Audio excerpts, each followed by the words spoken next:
말씀을 함께 나누면서 사사기의 마지막 사사로 이야기하는 나실인 삼손에 대해서 말씀을 함께 나누었습니다. 태어날 때부터 하나님의 각별한 은혜를 받아서 소명을 받은 탁월한 인물이 되었지만 이 아킬레스건, 곧 약점을 극복하지 못하고 결국 남성적인 힘과 정욕을 절제하지 못해서 하나님께서 세워주신 이 경계선을 넘어서 실패한 이 비극적인 결과를 얻은 사사의 모습이 된 것을 나누었습니다. 특별히 그래서인지 삼손은 기록된 이 사사들 가운데 유일하게 비참하게 이 끝을 맺은 그러한 인물이라고 말하기도 합니다. 그리고 이제 오늘 함께 우리가 읽었던 이 본문이 속한 사사기 16장은 삼손의 생애에서 가장 이 어두운 이 장면을 보여주는 그러한 부분이기도 하고요.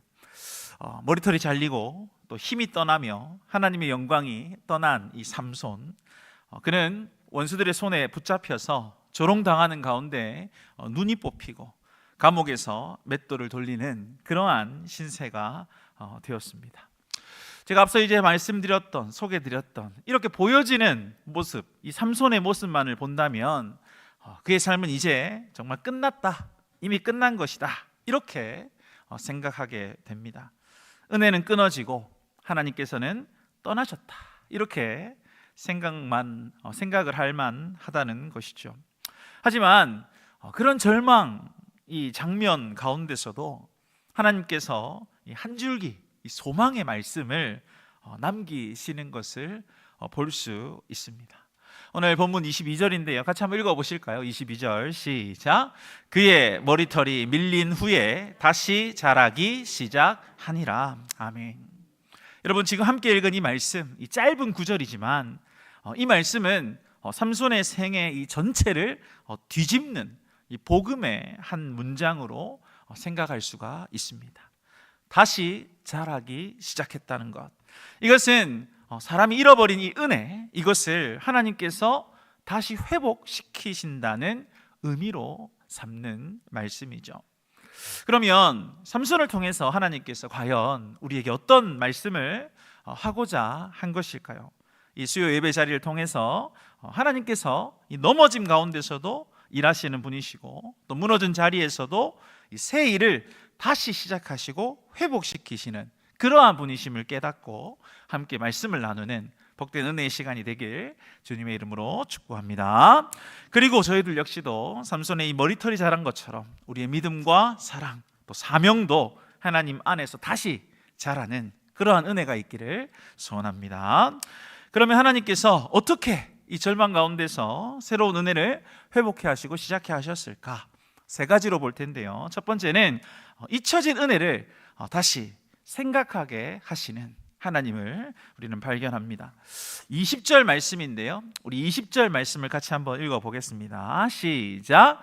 들릴라가 이르되 삼손이여 블레셋 사람이 당신에게 들이닥쳤느니라 하니, 삼손이 잠을 깨며 이르기를 내가 전과 같이 나가서 몸을 떨치리라 하였으나 여호와께서 이미 자기를 떠나신 줄을 깨닫지 못하였더라. 아멘. 여러분, 삼손이 이제 하나님을 떠나고 이 절망의 상태가 된 것, 단순히 그냥 단 한 번의 삼손의 실수가 그렇게 만들었다라고 이야기할 수 있겠습니까? 전혀 아니죠.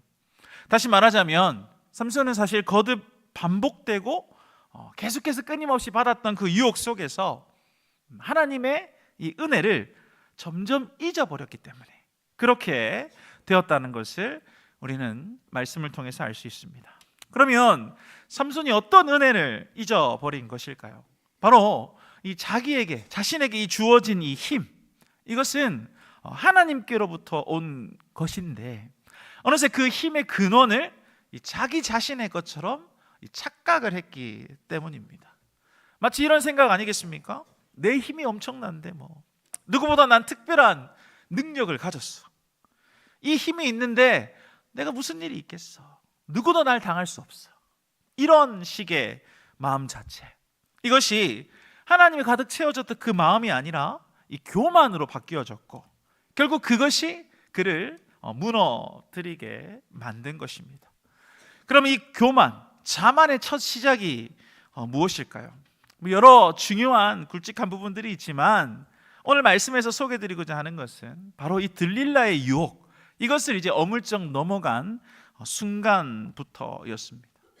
여러분, 들릴라가 삼손을 3번이나 속이는데요, 그런데 사실 이 속임을 당하는 것, 삼손이 그 당하고 있음에도 어떻게 합니까? 계속 그녀에게 남은 것을 볼 수 있지 않습니까? 되게 좀 뭐라고 해야 되지? 자신을 속이고 넘기려고 하는 이 모습들을 보면서 어떻게 이럴 수 있나 생각할 수 있지 않겠습니까? 그런데 끝까지 들릴라에게 남아 있습니다. 그래서 혹시 이것을 오해해서 삼손이 그만큼 들릴라를 너무 사랑했구나, 이렇게 착각할 수 있기까지 하죠. 하지만 이것은 사랑이 아닙니다. 왜냐하면 지금 하나님께서 주시는 경고의 메시지를 제대로 받지 못하는 이 영적인 무감각함이 바로 지금 삼손에게 있기 때문입니다. 하나님께서 삼손에게 사실 3번의 기회를 주신 것인데 이것을 하나님의 경고하는 메시지로 받지 못하는, 음성에 귀 기울이지 않는 그러한 삼손의 모습, 이것이 그 스스로가 하나님께 주신 이 은혜의 경계선마저 넘어버리게 한 것이죠. 여러분, 지금 함께 읽었던 말씀 마지막 부분을 다시 한 번 더 보실까요? 같이 빨간색 부분만 같이 읽어보겠습니다. 시작. 여호와께서 이미 자기를 떠나신 줄을 깨닫지 못하였더라. 아멘. 여러분, 이 말씀을 읽으면서 너무 슬프지 않습니까? 하나님께서 떠나셨다는데 원래 삼손이 어떠한 위치였습니까? 구별된 나실인이었고 사사로 선택을 받은 그러한 삼손이었습니다. 하지만 그렇게 택하여 주신 하나님의 은혜, 이것이 사라졌음에도 삼손이 지금 나아가고자 하는 바는 여전히 자신의 힘으로 무엇이든지 할 수 있다라고 착각하는 그러한 모습이었다는 것입니다. 영적 둔감함의 이 무서움이 바로 이것입니다. 저희 역시 마찬가지죠.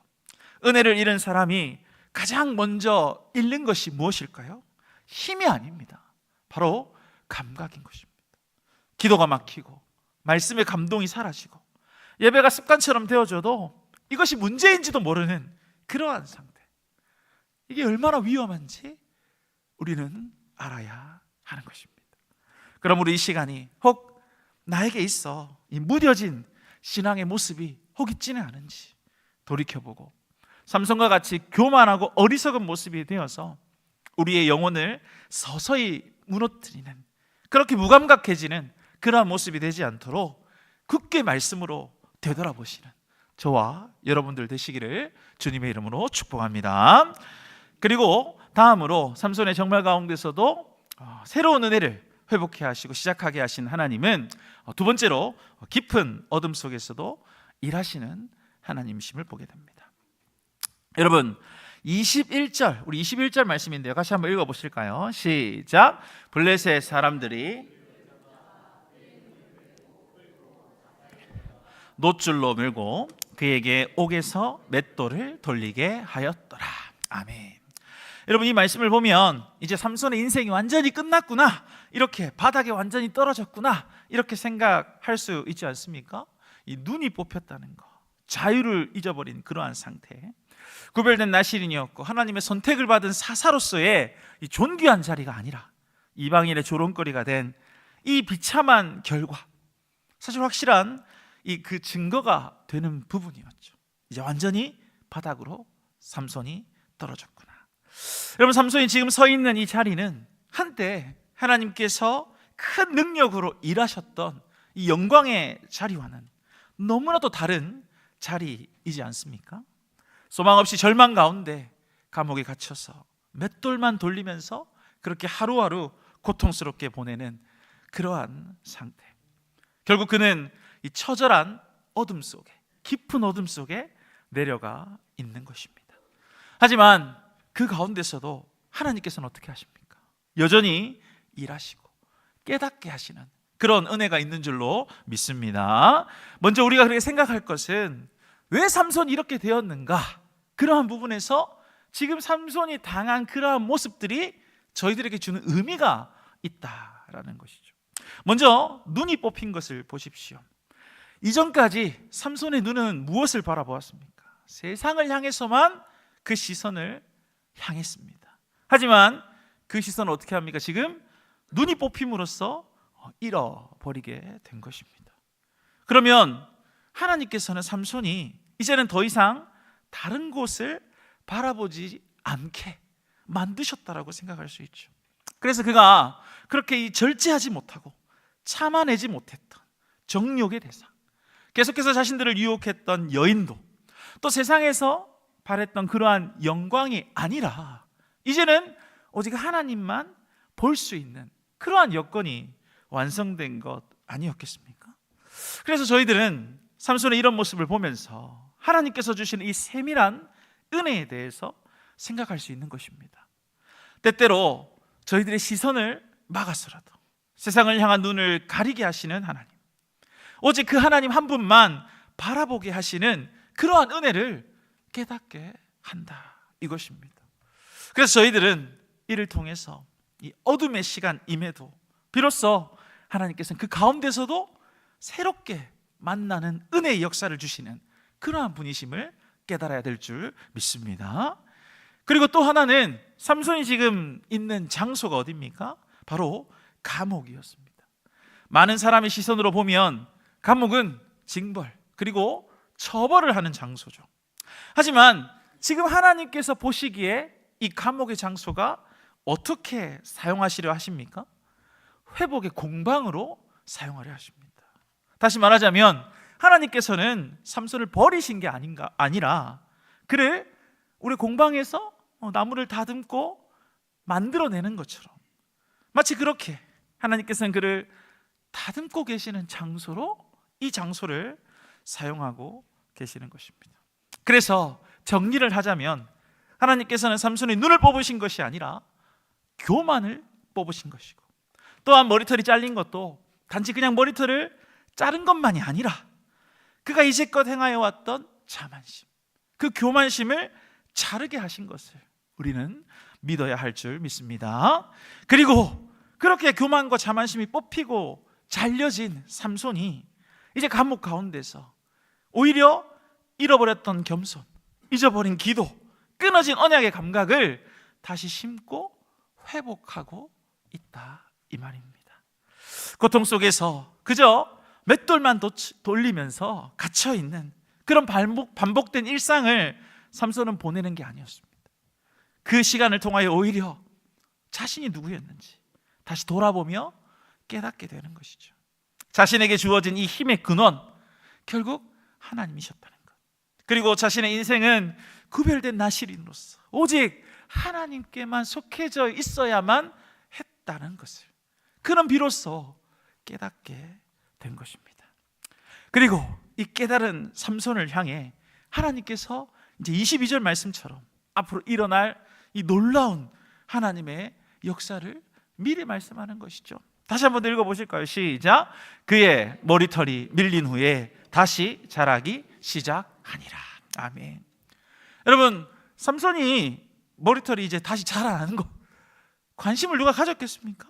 어차피 지금 현 상태의 삼손을 바라보면서 누구도 그가 다시 예전처럼 힘을 회복할 것이다 생각하는 사람이 누가 있었겠습니까? 눈이 뽑혀져 있고 이제 감옥에 갇혀서 이 노새 메었다고 하는데 말 그대로 쇠사슬이 묶여진 거죠. 그런데 그러한 상태인 삼손, 당장 지금 할 수 있는 게 아무것도 없는 것과 같은 그러한 보이는 모습 아니었겠습니까? 그런데 아무도 관심을 가지지 않고 바라보지 않는데 하나님께서는 삼손을 끝까지 보고 계신 것입니다. 그 안에서 그를 새롭게 하시는 것이죠. 머리털이 자라난다. 이 말씀을 통해 하나님께서 점점 삼손이 하나님의 사람으로서 회복되고 있음을 말씀하는 부분입니다.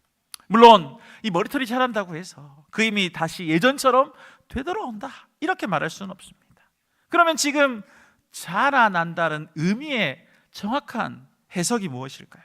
그것은 바로 하나님의 이 손길, 하나님의 손길이 다시 삼손에게 돌아왔다는, 회복되었다는 그런 의미라는 것이죠. 여러분, 아마 다들 이제 머리털이 이렇게 잘 자라면, 머리카락이 자라면 이발을 위해서 미용실을 가죠. 저도 이제 한 달에 한 번씩은 이제 미용실을 가는 편인데, 근데 여러분 생각을 해볼게. 우리가 미용실을 갈 때 갈 시기는 어떻게 정합니까? 자신에게 맞는 시간을 정합니다. 그런데 그 가기 전에 꼭 해야 될 게 있습니다. 그게 뭐냐면 지금 이 머리털이 자를 만큼 되었는가 판단을 해야 되지 않습니까? 진짜 이발할 정도가 되었다 생각을 하면 가는 것이죠. 확인도 안 하고 가는 사람은 없지 않습니까? 이 시대에 약이 아무리 잘 개발이 되었다고 해서 스스로 이 머리털을 잘 자라게, 빠르게 하루 만에 자라고 이렇게 할 수는 사실 없죠. 은혜가 사실 그런 부분에서 같은 것입니다.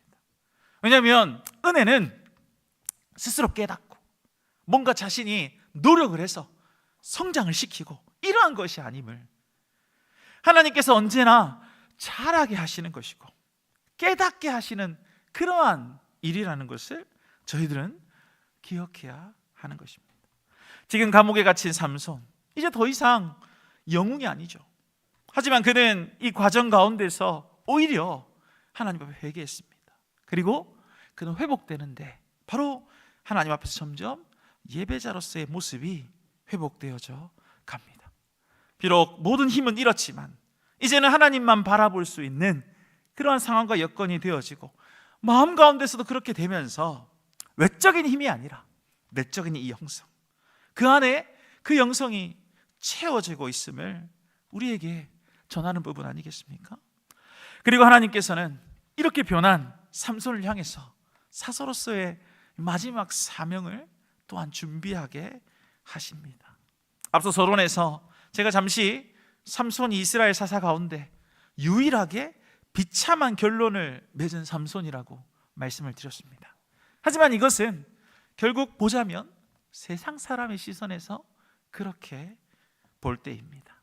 왜냐하면 하나님의 시선으로 보자면 지금 삼손은 이 마지막 삶은 수치가 아니라 회복과 승리로 마무리될 수 있도록 하나님께서 친히 준비하고 계시기 때문입니다.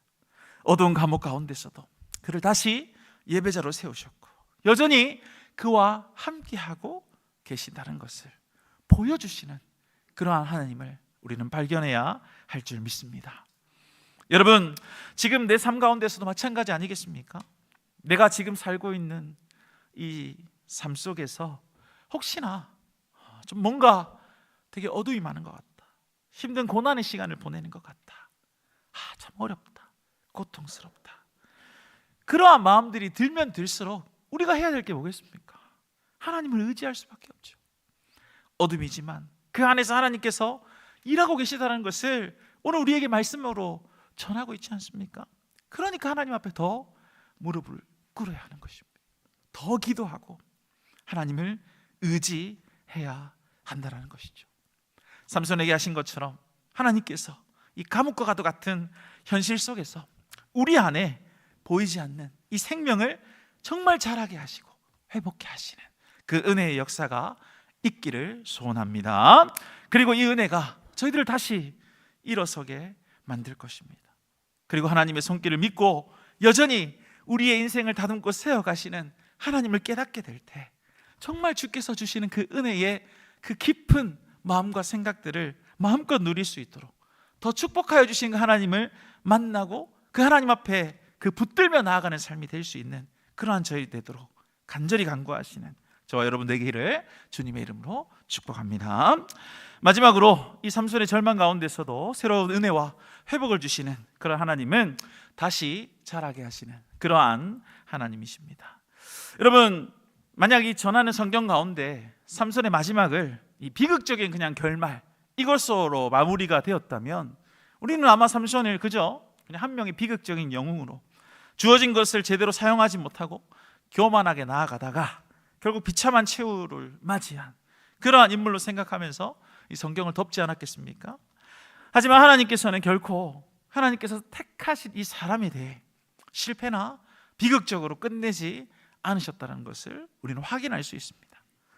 다시 말하자면 이 무너진 자리 위에 오히려 새 일을 일으키시는 하나님의 모습을 보여주고자 했다라는 것이죠. 그래서 오늘 본문 마지막 절 22절 말씀이 사실 굉장히 의미가 있는 말씀이 됩니다. 단순한 육체적인 회복만이 아니라 하나님의 은혜가 다시 흐르게 되었다라는 신호를 주시는 것이니까요. 삼손의 머리털이 자란 것, 인간의 노력으로 되지 않는다고 말씀드렸습니다. 불가능한 부분이죠. 그럼 어떻게 가능할까? 바로 하나님께서 그를 붙드셨기 때문에 가능한 일이라는 것을 우리는 믿어야 합니다. 구별된 나시린으로서 삼손은 다른 것은 몰라도 그의 이 머리털, 그나마 유일하게 하나님과의 관계를 놓치지 않았던, 끝까지 잡고 있었던 최후의 수단이었습니다. 하지만 그런 유일한 수단을 유혹에 넘어가서 깎여버리고 결국 그로 인하여서 하나님과의 관계도 끊어져 버리는 그러한 삶이 되었지 않습니까? 하지만 하나님께서는 다시 이 머리털을 자라게 하심으로써 하나님께서 그 끊어진 자리에서 새 생명이 자랄 수 있도록 그렇게 하셨습니다. 누가 보기에도 삼손은 이제 모두 끝이 났다, 그렇게 생각하는 이 지점이었는데 오히려 하나님께서 이것을 어떻게 하신 겁니까? 다시 회복의 시작점으로 삼으셨고, 끝이 아니다, 다시 시작하는 거야, 이렇게 말씀하시는 하나님의 은혜를 우리는 발견해야 하는 것입니다. 머리털만이 아니라 그 영혼도 함께 자라게 하신 그 하나님을 우리는 기억해야 한다라는 것이죠. 그러면서 이제 삼손이 한 행동은 바로 기도였습니다.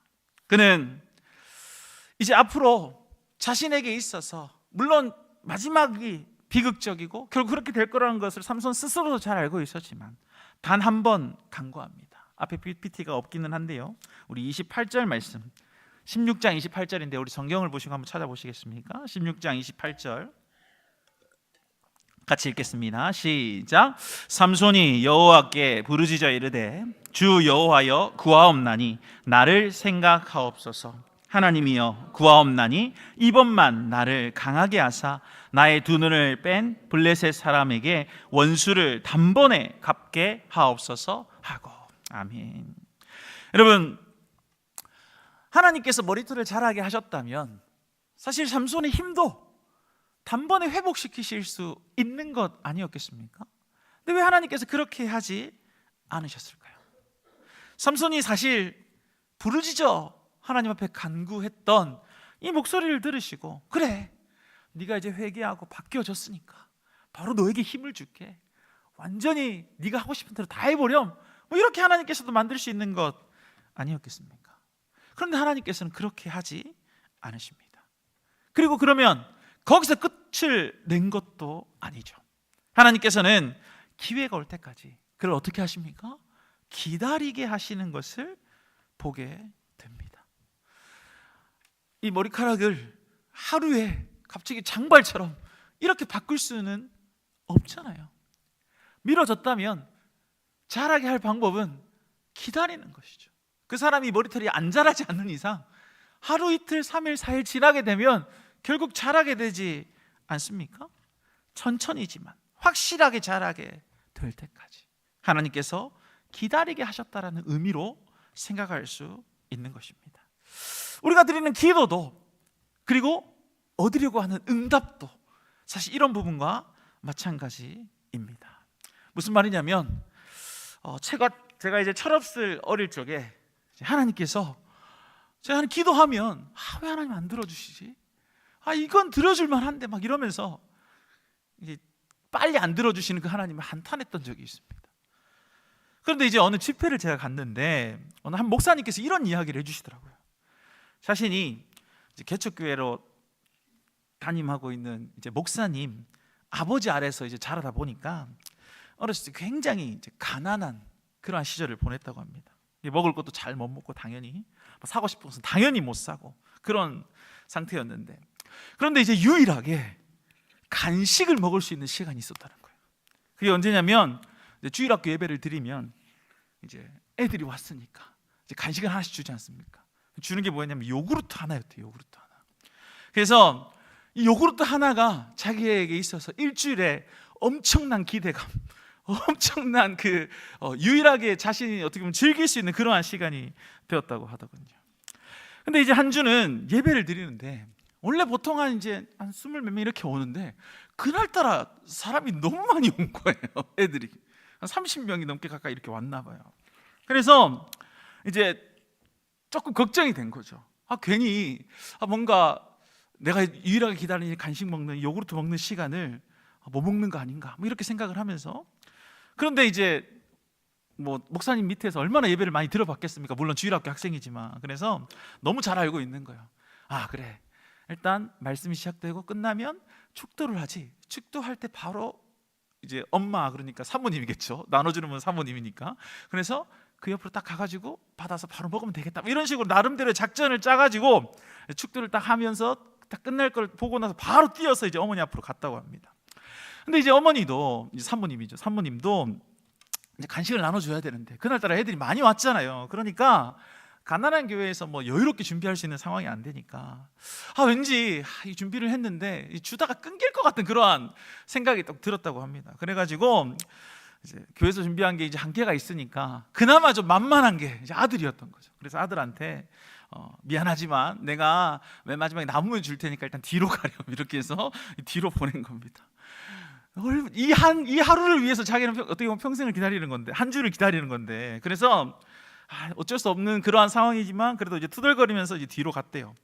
근데 시선은 이제 요구르트에 딱 향해져 꽂혀 있는 거죠. 그래서 이제 남은 인원, 이제 줄을 서가지고 하나씩 받아가는 인원들 숫자를 딱 세어보니까 좀 부족한 것 같기도 하면서 뭔가 머릿속에서 자기가 이렇게 여러 가지 생각이 들더랍니다. 근데 이제 남은 사람이 몇 명 안 됐을 때 요구르트 개수를 보니까 딱 자기까지 오는 거예요. 내가 마지막인데 딱 그래, 괜찮다, 괜찮겠구나 이렇게 하는데, 근데 이제 딱 주려고 자기를 딱 주는 순간 친구 한 명이 뒤늦게 딱 들어와가지고 지각을 한 친구가 온 거예요. 그래가지고 그러면 이제 자기 생각엔 난 예배도 잘 드렸고 그렇게 이렇게까지 기다렸는데 당연히 자기한테 줄 거라 생각했는데 이 어머니가 친구한테 바로 그것을 줘버린 거죠.